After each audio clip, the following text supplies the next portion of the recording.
गरुडगमन तव चरणकमलमिह मनसि लसतु मम नित्यम् गरुडगमन तव चरणकमलमिह मनसि लसतु मम नित्यम् मनसि लसतु मम नित्यं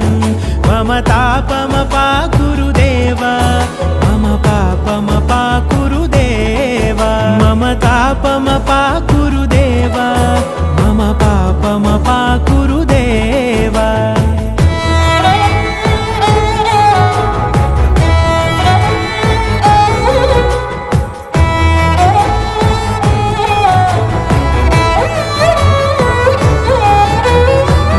जनयन विधिन मुचिहरण मुख विबुध विनुत पद पद्मा जल जनयन विधिन मुचिहरण मुख विबुध विनुत पद पद्मा विबुध विनुत पद